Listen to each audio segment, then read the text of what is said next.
আসসালামু আলাইকুম।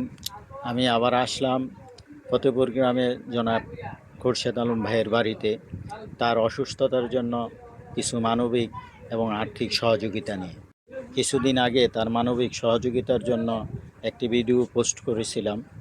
আলহামদুলিল্লাহ, সেই মানবিক পোস্টে সাড়া দিয়ে বিশেষভাবে প্রবাসী ভাইদের তাদের আন্তরিকতা এবং হৃদয় জাগা সহযোগিতায় আজকের এই সহযোগিতায় আমি উদ্বুদ্ধ হয়েছি এবং সমাজের সকল শ্রেণীর কিছু না কিছু সহযোগিতা বিশেষভাবে আমার সহযোগী ছোট ভাইয়েরা আমাকে অনেক সহযোগিতা করেছে।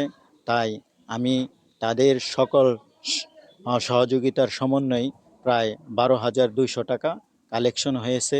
আমি আসছি সেই খোরশেদ আলম ভাইয়ের বাড়িতে 12,200 টাকা নিয়ে তাকে সহযোগিতা করার জন্য। সহযোগিতা শুধু অতটুকুই নয়, সহযোগিতার দ্বার সবার জন্যই উন্মুক্ত। যে যা পারেন তাকে সহযোগিতা করে পাশে থাকবেন। আশা করি মানুষ মানুষের জন্য সকল সহযোগিতার তার এই দুর্দিনে দুঃসময়ে আপনারাও এগিয়ে আসবেন।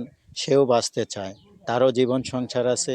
আপনাদের সহযোগিতা হতে পারে তার জীবন রক্ষার একটা মাধ্যম। তাই এটা ভুলে গেলে চলবে না, মানুষ মানুষের জন্য হয়তো আপনাদের সামান্য সহযোগিতা তার একটি প্রাণ বেঁচে যেতে পারে। আমি আশা করি আপনাদের এই সহযোগিতা তার জন্য সবসময় অব্যাহত থাকবে। আপনারা তার পাশে থাকবেন। আমরা যেন নৈতিকভাবে, আদর্শিকভাবে আমরা মানবিক চেতনাকে লালন করি। আপনারা সবাই ভালো থাকবেন।